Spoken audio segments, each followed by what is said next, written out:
দুর্গাপুর পূর্বে পদযাত্রায় জনস্রোত, প্রচারে গতি পেলেন তৃণমূল প্রার্থী প্রদীপ মজুমদার। বাড়ছে আত্মবিশ্বাস শাসক শিবিরে। দুর্গাপুর পূর্ব বিধানসভায় তৃণমূল প্রার্থী প্রদীপ মজুমদারের নাম ঘোষণার পর শুরুতে প্রচারে গতি কিছুটা কম থাকলেও সোমবার বিকেলে তা যেন নতুন মোড় নিল। দুর্গাপুর ইস্পাত হাসপাতাল থেকে চণ্ডীদাস বাজার পর্যন্ত পদযাত্রায় দেখা গেল উপচে পড়া ভিড়। কর্মী সমর্থকদের পাশাপাশি সাধারণ মানুষের স্বতঃস্ফূর্ত উপস্থিতি নজর কেড়েছে। এদিন প্রার্থী জানান 2016 ও 2021 সালের তুলনায় এবারের সাড়া আরও বেশি, যা তার আত্মবিশ্বাস বাড়াচ্ছে। পাশাপাশি কেন্দ্রীয় সরকারের বিরুদ্ধে বঞ্চনা ও অপমানের অভিযোগ তুলে বিজেপিকে কড়া ভাষায় আক্রমণ করেন তিনি। রাজনৈতিক মহলের মতে এই জনসমাগম দুর্গাপুর পূর্বে তৃণমূলের সংগঠনকে আরও চাঙ্গা করার ইঙ্গিত দিচ্ছে। দুর্গাপুর থেকে বিধানচন্দ্র গাঙ্গুলির রিপোর্ট, বিগ নিউজ বাংলা। বলছি স্যার, আজকে কি প্রথম প্রচার শুরু হলো? না না, কালকে গোপালপুরে গেছিলাম।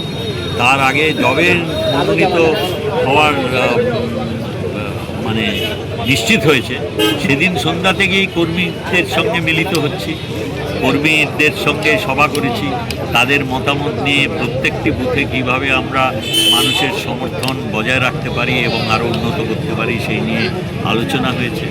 তারপরে রাস্তায় নেমে প্রচার, এটা তৃতীয় দিন। কীরকম সাড়া পাচ্ছেন মানুষ? অত্যন্ত ভালো সাড়া, কারণ আমি 16 সালেও এখানে নির্বাচনে প্রার্থী ছিলাম, 21 সালে তার থেকে অনেক বেশি সমর্থন পেয়েছিলাম।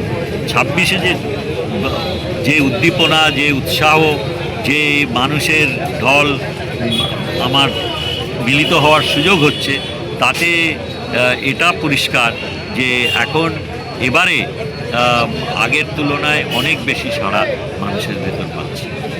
আর মানুষ স্বাভাবিকভাবেই এত বিতৃষ্ণা তাদের এই কেন্দ্রীয় সরকারের, বিজেপি চালিত সরকারের বঞ্চনা, বাংলার মানুষকে কুলসিত করার নিরবিচ্ছিন্ন প্রয়াস, আর এসআইআরের নামে মানুষকে হেনস্থ করা, বাঙালিকে অপমান করা, বাংলার মনীষীদের অপমান করা, বাংলা ভাষাকে অপমান করা, বাংলাকে বঞ্চিত করা, সবার বিরুদ্ধেই মানুষের ভেতরে যে স্বাভাবিক প্রতিক্রিয়া, তা দুঃখের ব্যাপার বিজেপি দলটি সেই ব্যাপারে এতটুকু সচেতন না। আপনার প্রতিদ্বন্দ্বী মানে যেভাবে প্রচার চালাচ্ছে, হ্যাঁ, দিনরাত, আর বলা হচ্ছে কি তাদের সরকার এলে অন্নপূর্ণা ভাণ্ডার, তাছাড়াও বিভিন্ন রকমের প্রকল্পগুলো করবে। তো অনেকবার বলেছেন, 21-এও বলেছিলেন যে আমরা 3,000 টাকা করে, 2,500 টাকা করে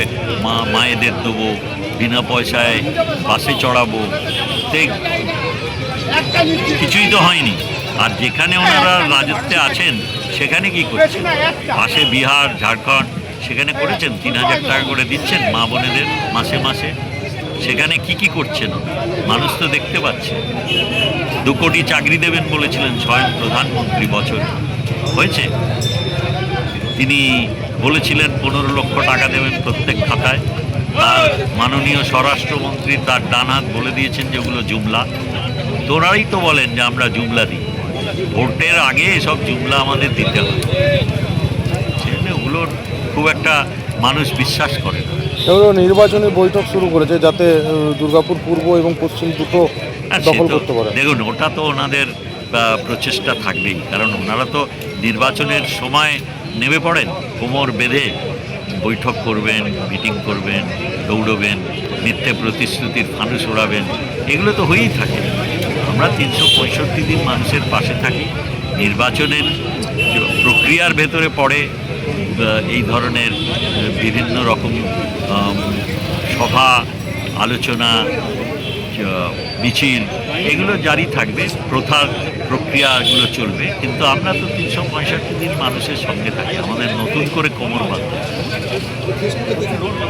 আর একটা শেষ প্রশ্ন, বিরোধীরা বলছে যে মন্ত্রী বিগত 5 বছরে কিছুই উন্নয়ন করেনি। ওনারা দেখতে পাচ্ছেন না আমি কী করতে পারি। আমি লিখিতভাবে দিয়ে দেবো প্রমাণস্বরূপ, মিলিয়ে দেখে নেবেন। সামরূপ মন্দির জানেন? গেছেন?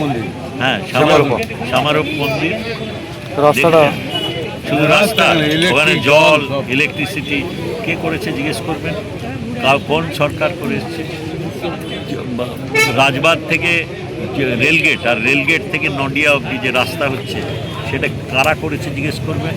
আর আমি তো বললাম 300-র ওপর রাস্তা করেছি কাজটা, গিয়ে যে দেখে নেবেন ছবি তুলে, আমি পরে ছবি তুলে প্যাম্পলেট করে দিয়ে দেবো। ঠিক আছে।